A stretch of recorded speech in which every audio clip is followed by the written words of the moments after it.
Hello. In this video I'm covering the game between Alexandr Predke and Nodirbek Yakubboev from round 2 of Grand Swiss in Riga.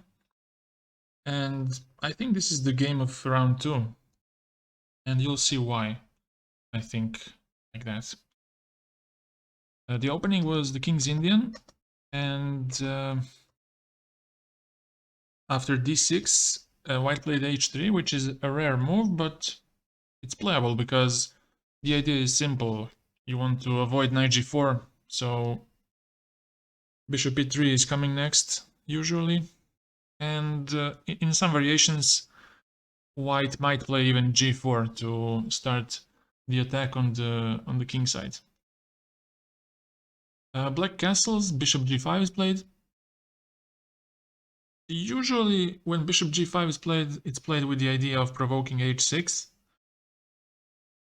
So potential g4 has more power later on.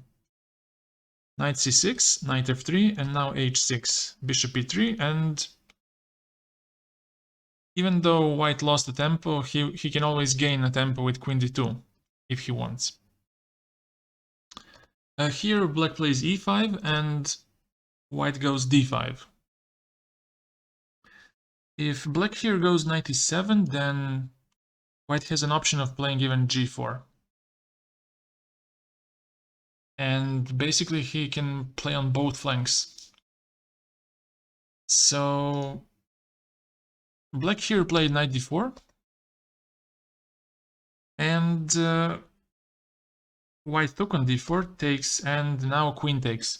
If bishop takes d4, this leads to a quite drawish position after knight e4. And if white captures, then queen h4. And you cannot defend by bishop because bishop d4.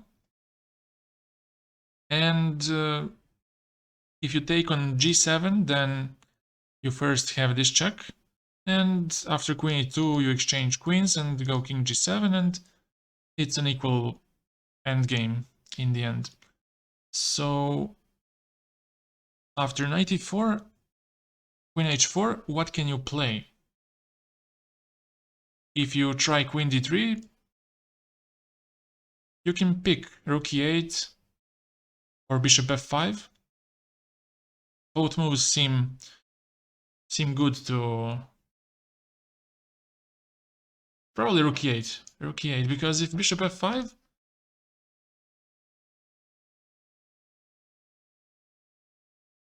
then maybe he has bishop g7. And it's not so clear. If king g7, queen c3, you get out of the pin and knight gets free. Gets to g3 and it's just a piece up. So probably just rook e8 here. And on the next move you capture the knight because f3 is impossible because of rules of chess. So white didn't want to capture with the bishop because of these quite drawish lines. He took on d4 with the queen. And now black plays knight g4. Tries to eliminate the bishop and to have some compensation at least for the sacrificed pawn.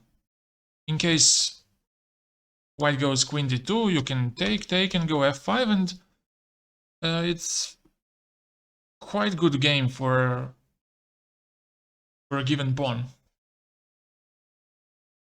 But here, this is the moment when the magic begins.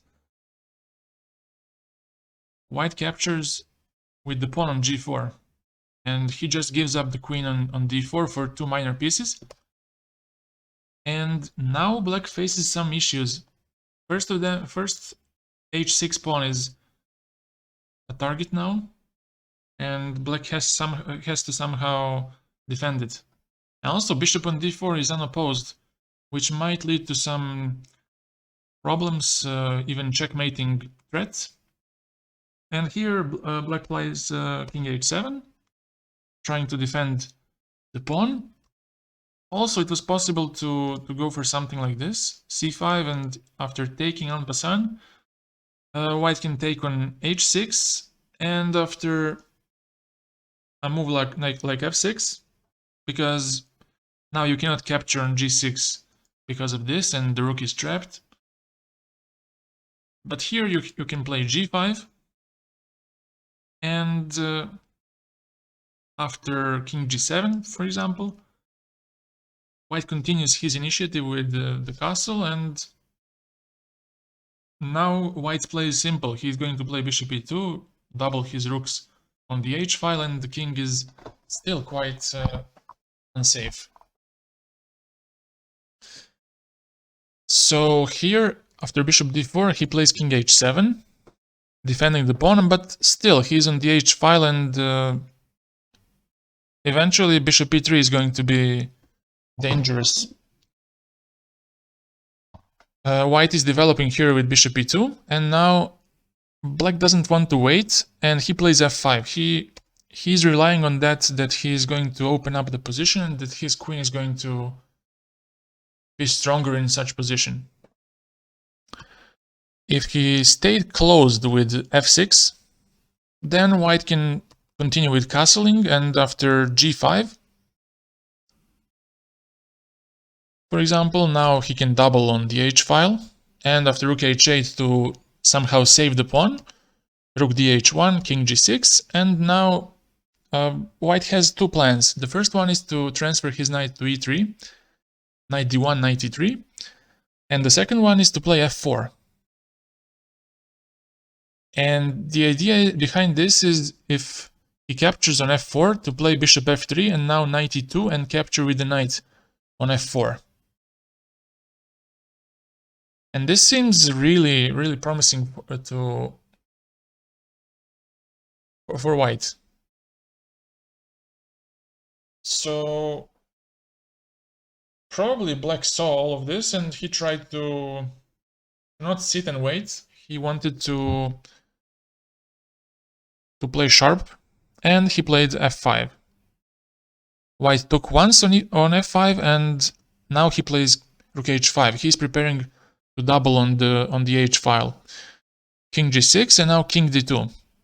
Also castling was possible, but maybe he thought this was fancier to play king d2. fg4 is played, and now rook ah1. Attacking on h6. And it's not possible to defend it, because rook h8 would just lead to bishop d3 first, king f7, and now capturing on h8, taking on h6, and after queen d4 and this position looks awful for black, because even if you take on f2, knight e2 happens, and there are no checks for black, and those two rooks are going to be threatening in the future. Rook h7, rook h8, something like this will happen, some of these checks, and the king will be very, very unsafe. So he tries bishop f5, and now white took on h6, king f7, and now the other rook comes to play, king e7, and now knight d1. He tries to transfer his knight to e3 to some better square, and to attack the g4 pawn. Black plays c5, tries to create some counterplay to open up diagonals for his queen, potentially here, but now he doesn't want to open up the position in the center. Bishop c3, king d7 is played, tries to evacuate his king, knight e3, and now bishop b1. He doesn't have a better square for his bishop, and now bishop g4 happens. King c7, and now f3. Shutting down this bishop, so it's not possible to come back to e4, let's say. Queen e8, and now rook h1. And now probably if he takes on a2, it's possible to just trap this bishop with rook a1 and rook a3, something like this. So he goes back to g6. And also it's important to, maybe on bishop a2 you have something like this. And if king b8, just rook d7 and double on the 7th rank with disastrous result for black. So after bishop g6, trying to cover the 7th rank, rook e1, and now rook g8 is played. Maybe here the last chance for some counterplay was to play b5, to open up the queen side and to somehow involve this rook on a8. But here he plays rook g8 instead. Bishop e6 was played, and now queen f8.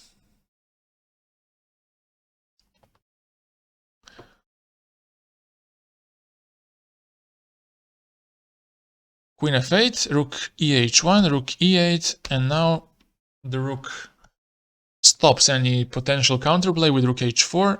Now rook e6 is taken, d6, queen e8, and now white gives a check, king c6, and now knight f6, forking the queen and rook, queen e7, and now after rook g4, black resigned because he's going to lose either the rook on g8 or bishop on g6, and that's how this beautiful game ended.